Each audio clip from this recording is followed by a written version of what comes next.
Episode 6.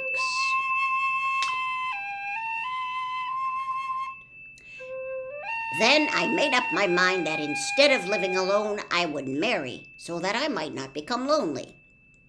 There was one of the Munchkin girls who was so beautiful that I soon grew to love her with all my heart. She, on her part, promised to marry me as soon as I could earn enough money to build a better house for her, so I set to work harder than ever. But the girl lived with an older woman who did not want her to marry anyone, for she was so lazy she wished the girl to remain with her and do the cooking and the housework. So the old woman went to the Wicked Witch of the East and promised her 2 sheep and a cow if she would prevent the marriage.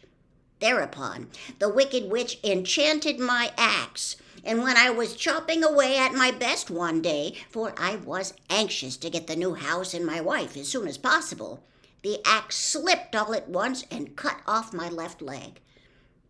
This at first seemed a great misfortune, for I knew a one-legged man who could not do very well as a wood chopper. So I went to a tinsmith and had him make me a new leg out of tin. The leg worked very well once I was used to it, but my action angered the Wicked Witch of the East, for she had promised the old woman I should not marry the pretty Munchkin girl. When I began chopping again, my axe slipped and cut off my right leg. Again I went to the tinner, and again he made me a leg out of tin. After this, the enchanted axe cut off my arms one after the other, but nothing daunted, I had them replaced with tin ones. The Wicked Witch then made the axe slip and cut off my head, and at first I thought that was the end of me. But the tinner happened to come along, and he made me a new head out of tin. I thought I had beaten the Wicked Witch then, and I worked harder than ever. But I little knew how cruel my enemy could be. She thought of a new way to kill my love for the beautiful Munchkin maiden, and made my axe slip again so that it cut right through my body, splitting me into 2 halves. Once more the tinner came to my help and made me a body out of tin, fastening my tin arms and legs and head to it by means of joints so that I could move around as well as ever.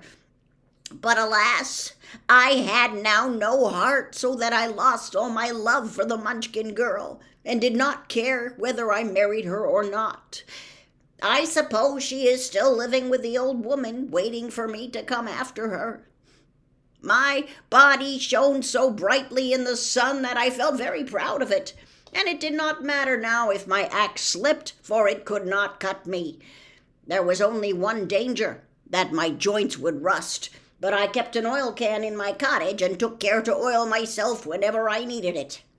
However, there came a day when I forgot to do this, and being caught in a rainstorm, before I thought of the danger, my joints had rusted, and I was left to stand in the woods until you came to help me.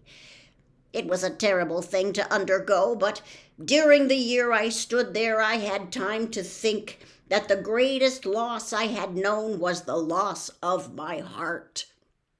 While I was in love, I was the happiest man on earth, but no one can love who has not a heart, and so I am resolved to ask Oz to give me one. If he does, I will go back to the Munchkin maiden and marry her."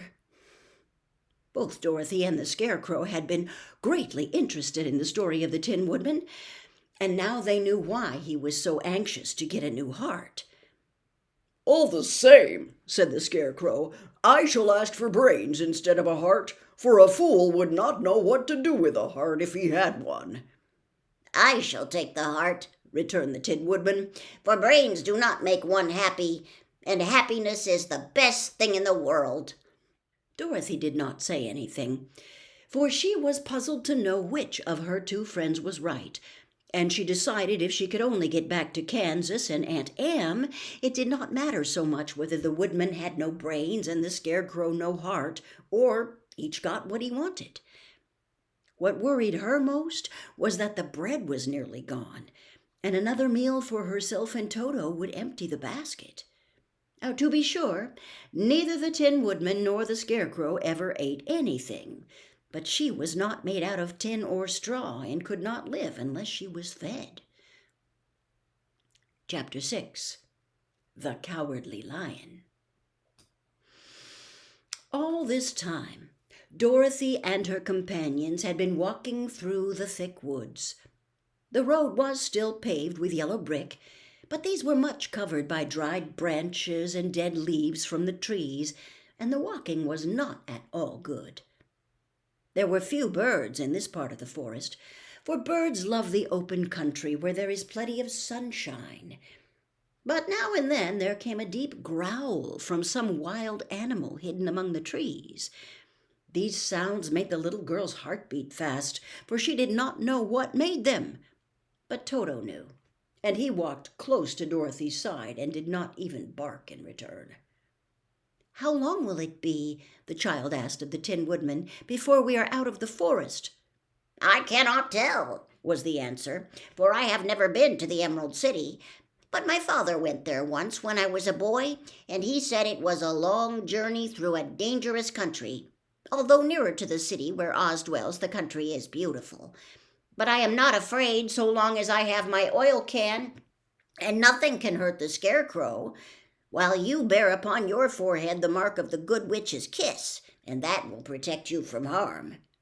"But Toto," said the girl anxiously, "what will protect him?" "We must protect him ourselves if he is in danger," replied the Tin Woodman. Just as he spoke, there came from the forest a terrible roar, and the next moment a great lion bounded into the road. With one blow of his paw, he sent the Scarecrow spinning over and over to the edge of the road, and then he struck at the Tin Woodman with his sharp claws. But to the lion's surprise, he could make no impression on the tin, although the woodman fell over in the road and lay still.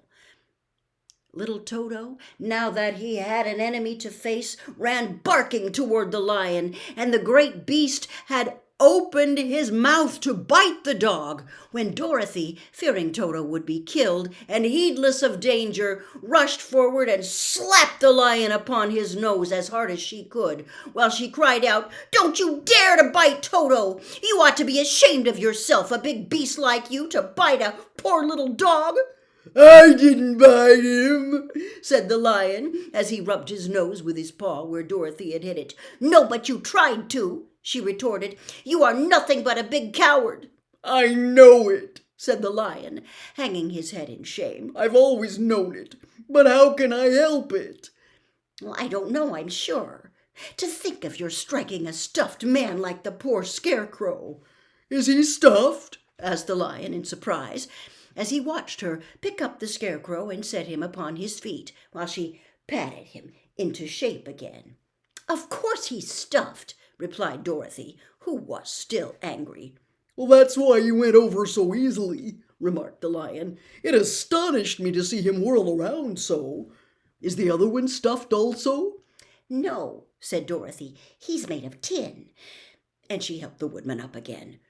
"That's why he nearly blunted my claws," said the lion. "When they scratched against the tin, it made a cold shiver run down my back. What is that little animal you are so tender of?" "He is my dog, Toto," answered Dorothy. "Is he made of tin or stuffed?" asked the lion. "Neither. He's a meat dog," said the girl. "Oh, he's a curious animal, and seems remarkably small now that I look at him. No one would think of biting such a little thing except a coward like me," continued the lion, sadly. "What makes you a coward?" asked Dorothy, looking at the great beast in wonder, for he was as big as a small horse. "It's a mystery," replied the lion. "I suppose I was born that way.